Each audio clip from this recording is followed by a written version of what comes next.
Monsieur le Président, Madame le Ministre, Monsieur le Président de la Commission, cher Jean-Pierre Decool, mes chers collègues. En France, comme ça vient d'être dit, Madame le Ministre, le taux de survie à la suite d'un arrêt cardiaque n'excède pas 8%. Près de 50 000 personnes meurent chaque année dans notre pays.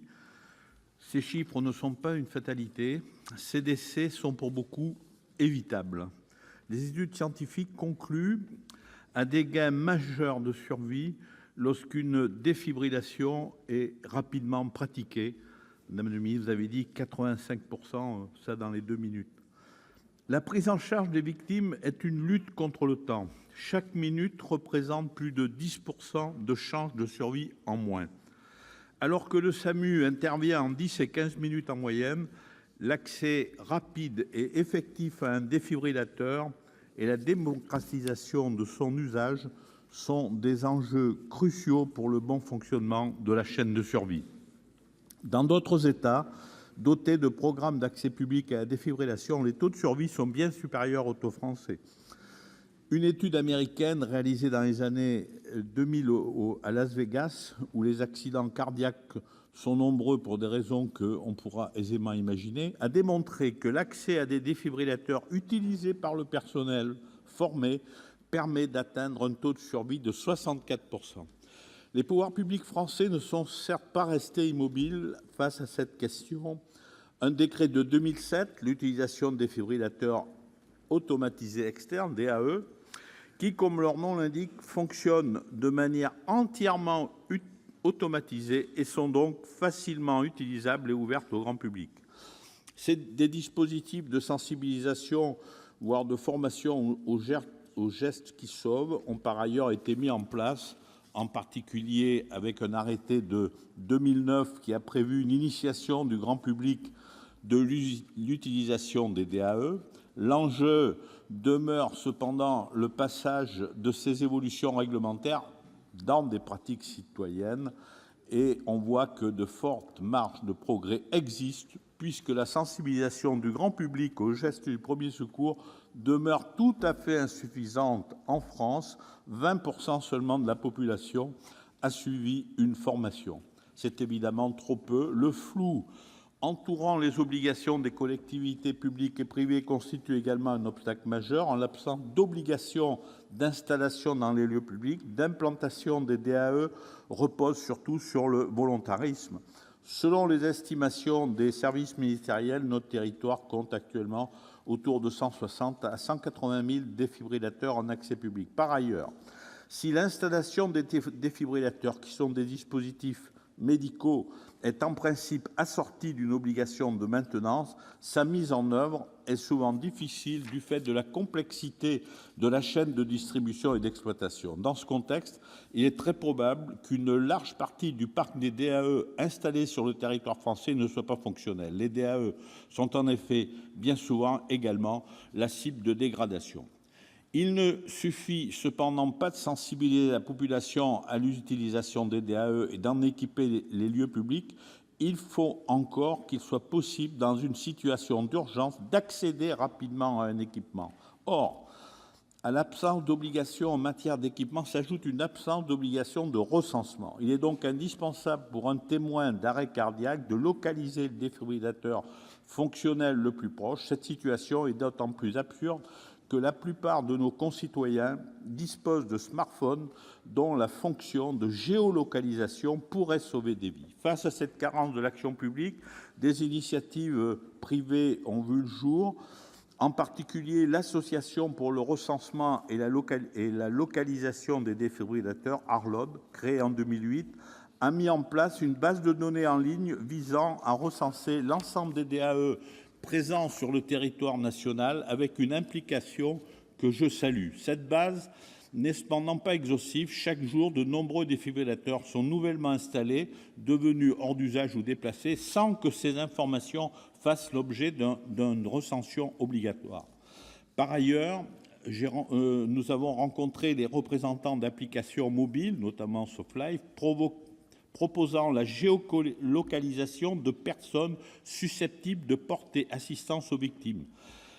L'intervention, en quelque sorte, de ces bons samaritains, formés aux gestes de premier secours et volontaires, soulève cependant un certain nombre de problèmes éthiques et juridiques, notamment en termes de responsabilité, bien qu'il ne s'agisse pas directement de notre sujet. Peut-être, Madame la Ministre, dans un deuxième temps, pourra-t-elle nous préciser quelles sont les évolutions réglementaires à attendre.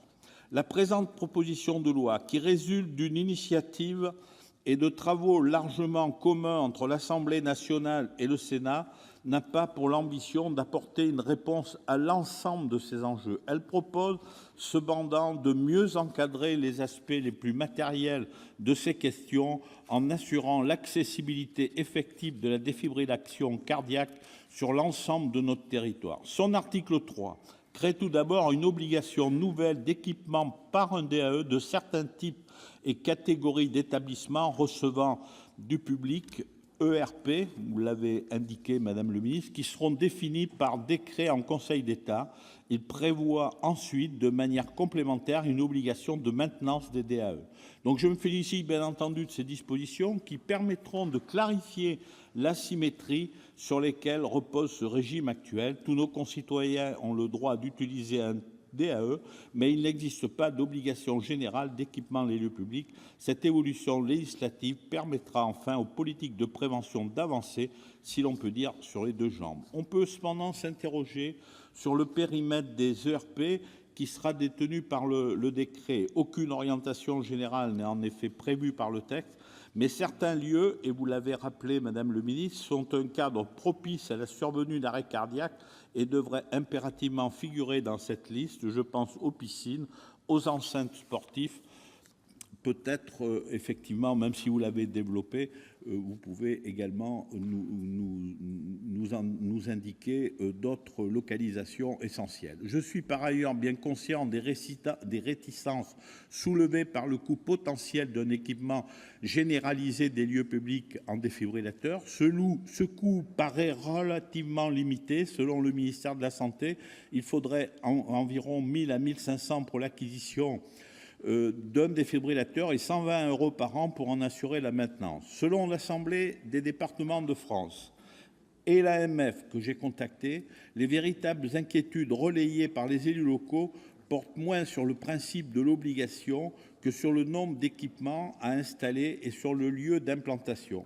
Je considère à cet égard que le décret devra ménager des marges de souplesse afin de permettre aux élus locaux de prendre les mesures les plus appropriées en fonction de la configuration propre de leur territoire. L'article 3 bis prévoit ensuite la création d'une base de données nationale permettant de renseigner les lieux d'implantation et d'accessibilité des DAE. Je souligne que cette base devra être interconnectée avec les SAMU et le SDIS, comme vous l'avez du reste indiqué, Madame le Ministre. J'en terminerai en saluant l'action et la détermination de nos deux collègues parlementaires du Nord. Jean-Pierre Decool, ici présent aujourd'hui sénateur, mais qui a rédigé le texte que nous examinons aujourd'hui en étant député, et Alex Türk, notre collègue sénateur, qui se sont engagés depuis plusieurs années pour faire aboutir ce texte. Cet engagement a également pris une forme très pratique et exemplaire. Nos deux collègues ont en effet consacré la majeure partie de ce qui constituait alors leur réserve parlementaire à l'équipement en défibrillateur de leur département du Nord, qui en compte aujourd'hui plus de 4 000. Je voudrais également remercier Alain Milon, président de notre commission des affaires sociales, de m'avoir confié ce rapport sur un maillon essentiel de la chaîne de survie en cas d'arrêt cardiaque. Je vous demande donc, mes chers collègues, d'adopter sans modification cette proposition de loi. Il est de notre devoir de tout mettre en œuvre pour encourager la citoyenneté et la solidarité de nos concitoyens dans de telles situations d'urgence. Je vous remercie.